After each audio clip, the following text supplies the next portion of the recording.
It is January, meaning that it is the time of year where NFL players on the teams in the playoffs have the highest demands and expectations put on their shoulders because it's all or nothing now. Road to the Super Bowl.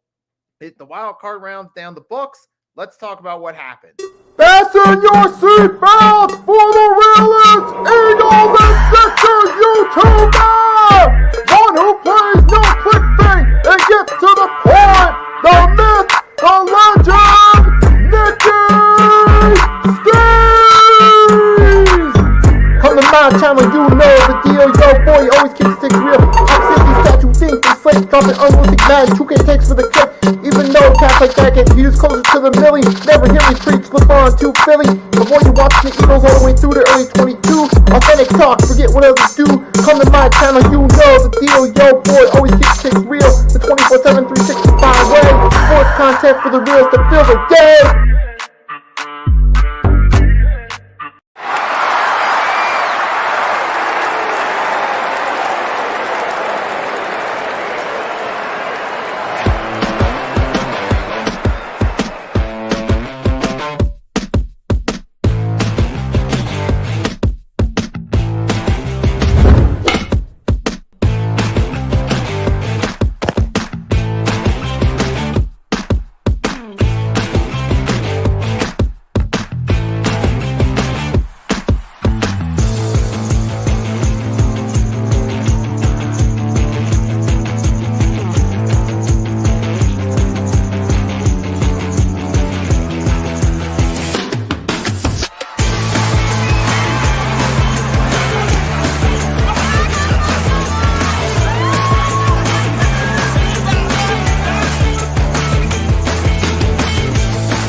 Yes, sir. That's right. 1 week down in the books for the playoffs. Wild card round down, divisional round coming up.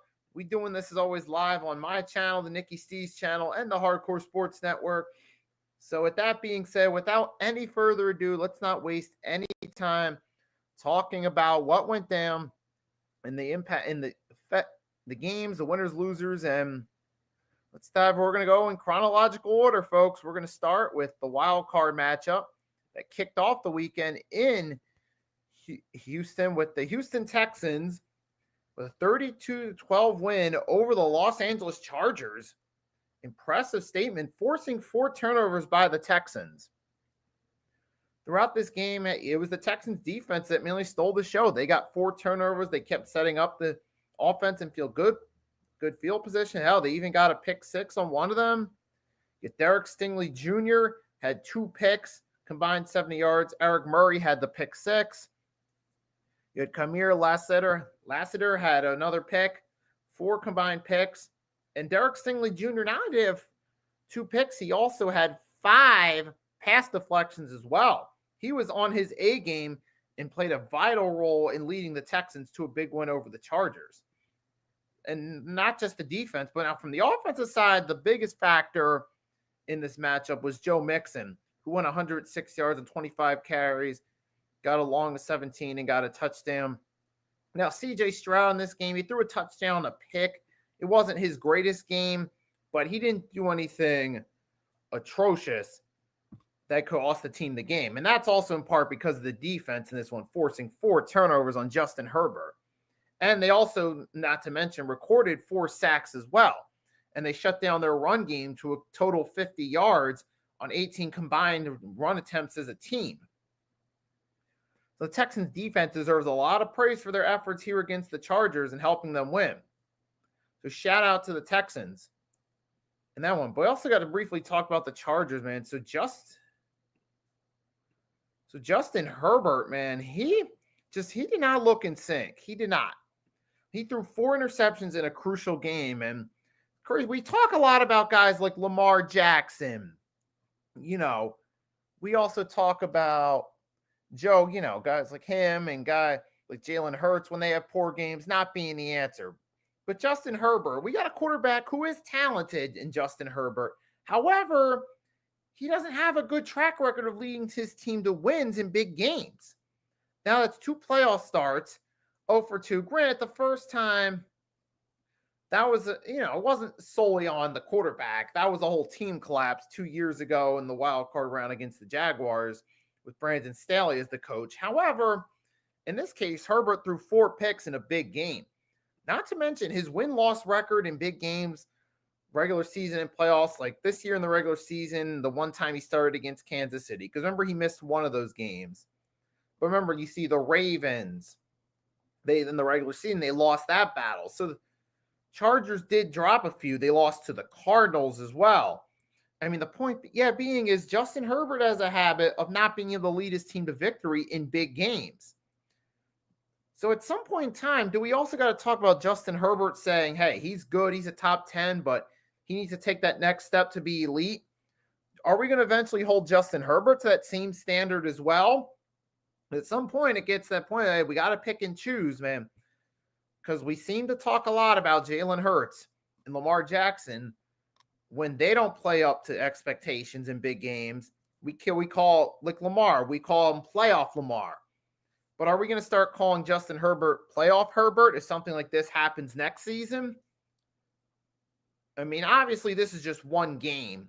It's one poor, atrocious game. But I'm saying at the same time, when you look at the Chargers' win-loss record in big games, and you look what happened here in the playoffs, do you eventually have to keep that same energy for Justin Herbert?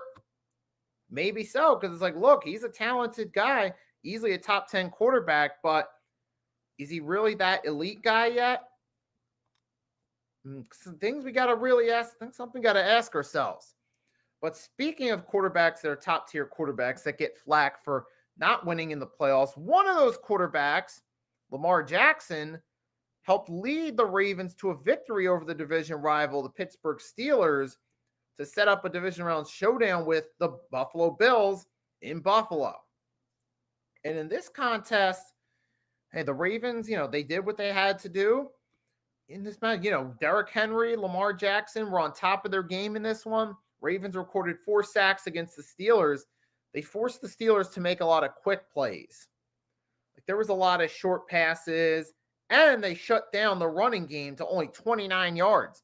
Najee Harris and Jalen Warren, they had a combined 23 yards combined.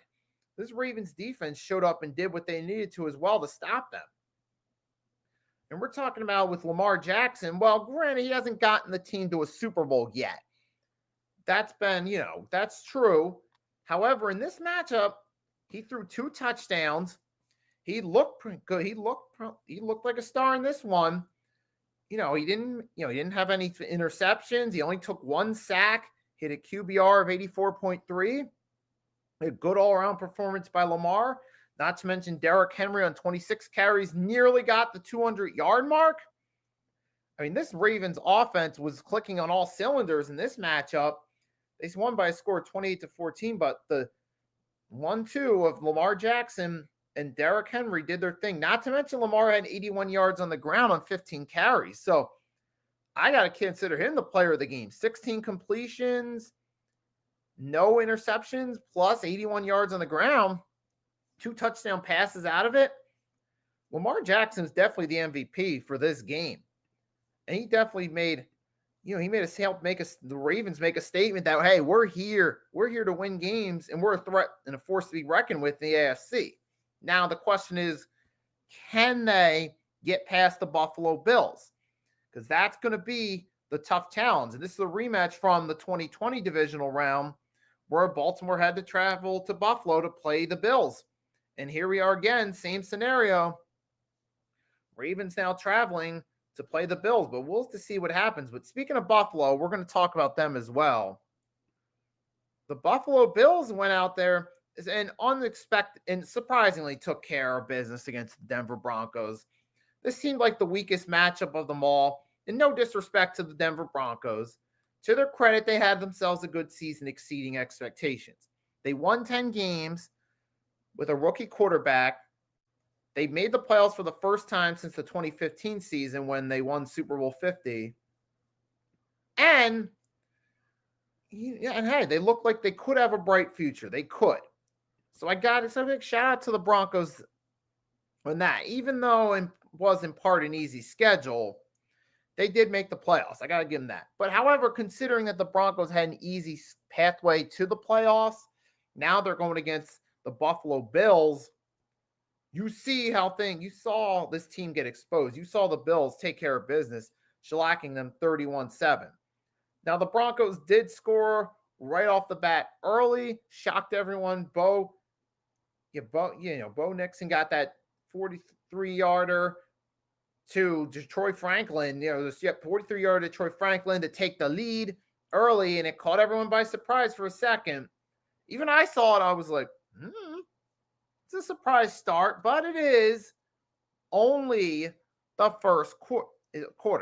It's only the first quarter. There's a whole game ahead of us. And turns out that's exactly what happened. It turns out that was just one drive, a good drive by the Broncos, good play by the Broncos. But after that, it was all Buffalo from there as expected.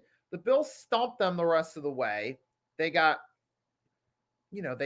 Josh Allen was on point, 26 for 20, 272 yards, 2 touchdown passes, only 2 sacks. And James Cook had himself a solid day, 120 yards on 23 carries and a touchdown as well. This Buffalo Bills offense was clicking on all cylinders here. You had Curtis Samuel, got a touchdown reception out of it, which is great for him. He finally got to find a good team. He was in Washington for years. He was in Washington for a bit, but he just, and then he was with the Panthers. He had good statistical seasons, but he was stuck on poor teams and poor situations. Now he's in a situation with Buffalo where he's in a good predicament, but not just him, the team as a whole, man.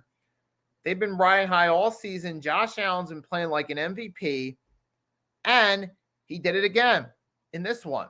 He had himself a good performance. Now they set up a divisional round matchup versus the Ravens, which should be a fun one, which is which to me is the most interesting game outside of the Eagles out of the 3 remaining divisional round matchups. But shout out to the Buffalo Bills for taking care of business, moving past the Denver Broncos. Now we move them on to the important matchup. And now then we move on to the NFC battles. Again, going in chronological order of the games played. We're going to talk, I talked about after the game a little bit, but I'm going to talk about it a little bit more. The Eagles beat the Packers in a brutal game. And the reason I say brutal is because remember, there were at least like 4 or 5 players on the Packers carted off due to injuries. And now I'm going to give some more thoughts on this. I talked about my post-game recap, but I'm going to talk about a little bit more. I want to talk about the people that say, oh, Jalen Hurts didn't have a great game. The offense didn't look that great against the Packers. Now, here's the thing. On paper, it doesn't look like a great win. We only won by a score of 22-10, but here's something we got to consider. We were playing pretty solid. We were moving the ball offensively. We weren't turning the ball over. We weren't, making careless mistakes. The only thing on offense that quote unquote hurt us was not getting in the end zone enough times. We only got in the end zone twice. The rest of the time we had to go for field goals. That was the only thing that quote unquote hurt the Eagles in this matchup. But it doesn't matter. The Eagles, ultimately, they made the fewest mistakes as a team. They were able to move the ball enough times to outscore the opponents, and that's what matters most. And that's what we did here. We won the game. And a lot of people aren't really happy, but some people might not be the happiest about our performance, or they say, oh, Eagles didn't look that great because they weren't scoring touchdowns right off the bat. But if you look at it, you take away one of those field goals, you go 19-10 plus 6, you get 25-10, possibly an extra point, 26, or 2-point conversion, make it 27-10. That would have looked a little more convincing for some. But you can't just look at the score and say, oh, well, this wasn't that big win. They only won by 12 against the Packers. That's kind of a low-scoring game, 32 combined points. But it's not just the score. It's about more than just that. Look at the Eagles' defense. They got 3 interceptions in this one. Excellent performance. Excellent performance here by the Eagles on defense to shut down the Packers offense. And not to mention, Jalen Hurts still got 2 touchdowns out of it. And Saquon Barkley still had over 100 yards rushing, 119 to be exact. So I don't want to hear this, oh, well, the Eagles didn't do what they needed to do. Nah. No, they did what they needed to. They got down the field and scored points. They got turnovers. That's a good team win. We did what the Cowboys couldn't do, and that's defeat the number 7 seed. Meaning, as of today, still the 2023 Green Bay Packers are the only 7 seed to win in the wild card round to date. But guess what? Hey, but the Eagles did what they needed to. Defense looks strong. You could say maybe the offense should have closed out a few more drives and got touchdowns, and that's partially true. But to be fair, you're talking about your quarterback hadn't played in 4 weeks. So obviously there was going to be a little bit of rust there. But guess what? It didn't hurt the team. We still won this game. We still outscored them. And here's our coup saying, I think the Rams could test y'all a bit. I mean, definitely, the Rams are definitely a good team. And they could give anyone a run for their money. But at the same time, the Eagles are a lot more legit than the Vikings, too. You have to remember, Eagles have been to this stage before. 2 seasons ago, they made it to a Super Bowl. Jalen Hurts was there. A.J. Brown, Devontae Smith were there. Lane Johnson, Landon Dickerson, those guys were there. A lot of the guys on the defensive side of the ball. You got guys like Darius Slay. They were there. Now, so I don't have doubts at all. And remember, the Eagles' offense has proven themselves in these situations more than the Minnesota Vikings. So, I mean, even though it could be, any game's going to be a test. This could be a battle in the playoffs. However, great teams can finish. I have confidence the Eagles, they can win this game against the Rams. Could it be a competitive game? Oh, absolutely. But I got confidence the Eagles can get it done. So we got our win plus the Rams win on Monday night, which I'll talk about in a minute, helped set up our matchup versus them. But then you had the Sunday night matchup set up the Commanders to play the Detroit Lions coming up. And that ended up being from a neutral for football fan. For if you're a fan that didn't have any dogs in the race, that were just watching the playoffs as a football fan because your team was out, this game was likely the most enjoyable game for you. The Commanders beat the Bucs 23-20. You guys are, I'm sure you know it already. They did it on a game-winning field goal. And this was a good battle here. It's a good competitive game that came down to the last play with Jaden Daniels, his first playoff start. He got 2 TDs in this one. Now, the running game didn't do that great. I mean, yeah, and then you did see, but Jaden Daniels, he spread the ball around. De'Ami Brown, 5 receptions, close to 100. Terry McLaurin, 7, close to 100. Both had 89, Brown and McLaurin. And Zach Ertz had 2 receptions. There was one turnover, though, that played a key factor in this game that I want to talk about real quickly. That's the fumble by Baker Mayfield, recovered by Bobby Wagner later in the game, which set up the Commanders' go-ahead touchdown when at the time Tampa was up 17-13. It's right. Remember, Buccaneers were up 17-13. And then, voila, all of a sudden, Baker fumbles and the Commanders get a short field.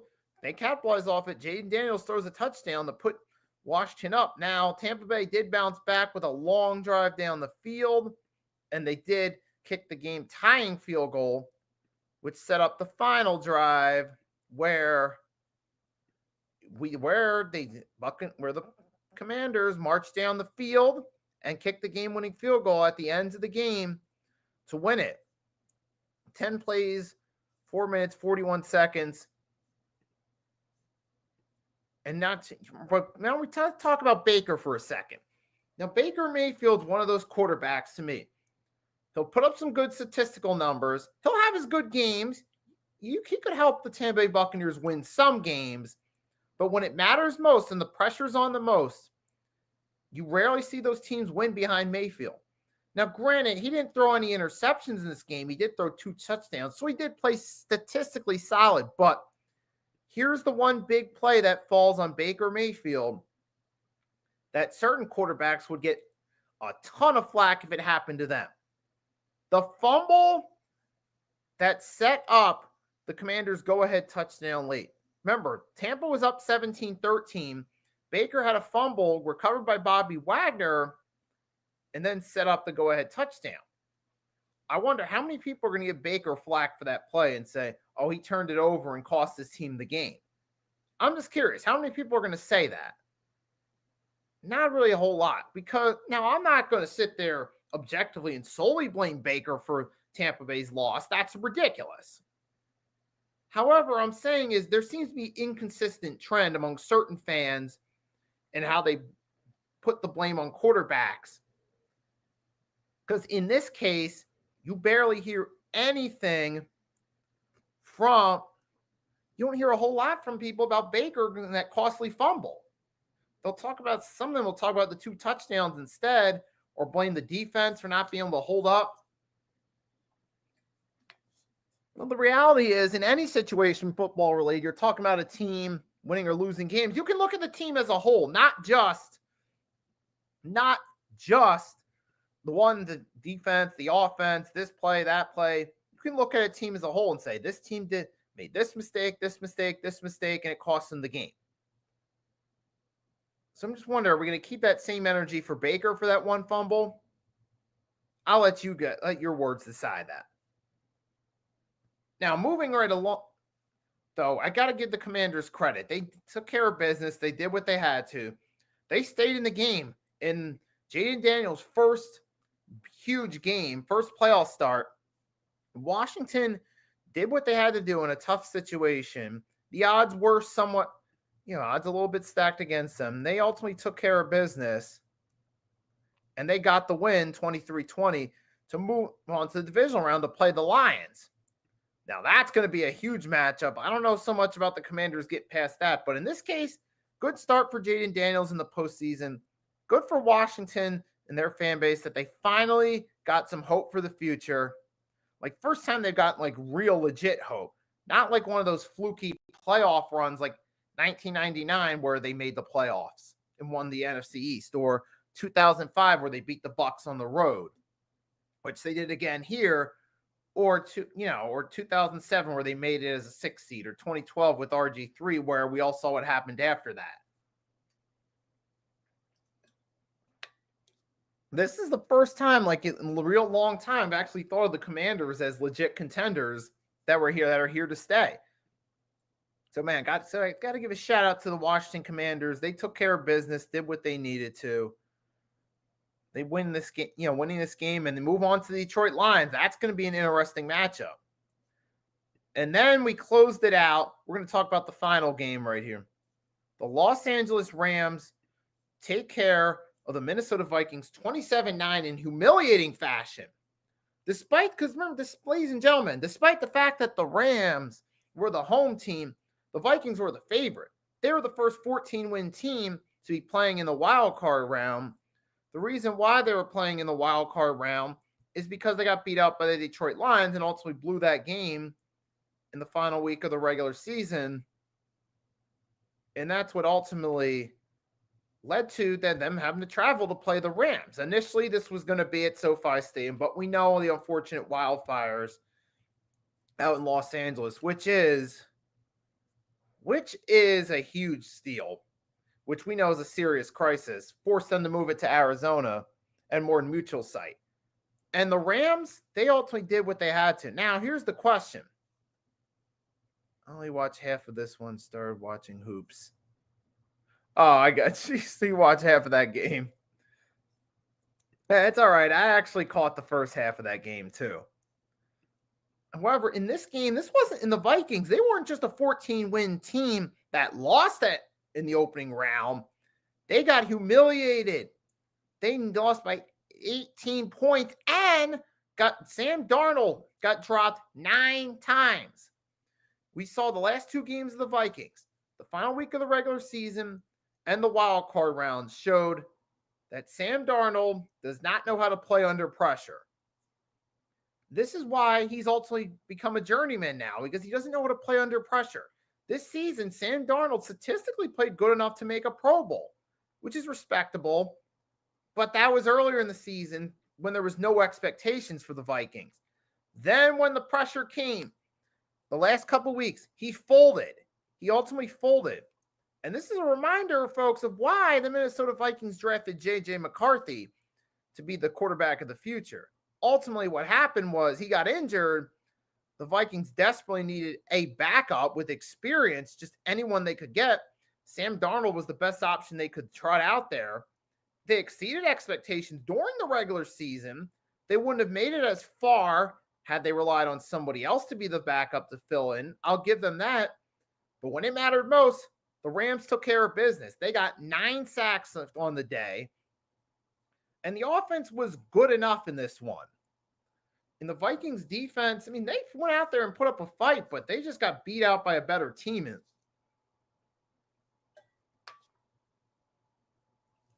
I mean, ultimately, they just got beat by the better team, and the Rams took care of business. And now they got a wild card round date set with my team, the Philadelphia Eagles.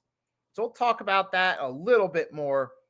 I got a stream for that coming up on Saturday, same time, 12 p.m. Eastern Standard Time. We're going to chat about it then and give you the big preview then.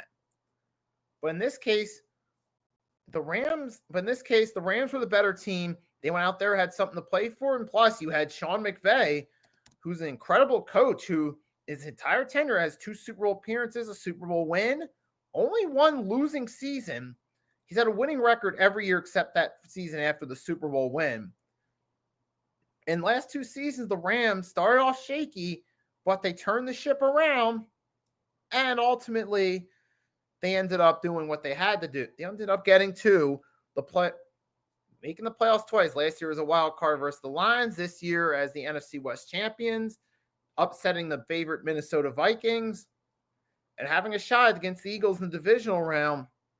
A marquee matchup, but Tyler Higbee was the lead receiver in yards. And you also had Jared Verse, the linebacker rookie for the Rams, recovered that fumble in this one. And you had, Kobe Durant had an interception. All around, this was a great defensive effort. They got to the quarterback 9 times combined. Excellent team effort. But hey, that Rams-Eagles matchup, that's going to be one to look forward to. And while we're on the subject of looking forward to games, we're going to take a quick look at the divisional round schedule and show you what's in store there.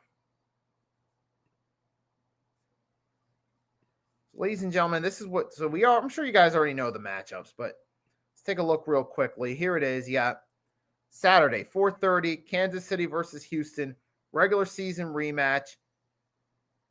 It's interesting because there's a soundbite of Mahomes telling CJ Stroud after the regular season matchup in December, I'll see you in the playoffs. And then you got it 8 on Fox. You got the Lions versus the Commanders. Then on Sunday, we started at 3, the Eagles versus the Rams. And then you close it around 6:30, Buffalo versus Baltimore. And Sunday looks like the more interesting games out of this bunch right here. Obviously, Eagles and Rams are the one I'm most invested in because that's my team. The other game I'm looking forward to the most are the Buffalo Bills and Baltimore Ravens. That's a good matchup between 2 of the top teams and 2 contenders in the AFC.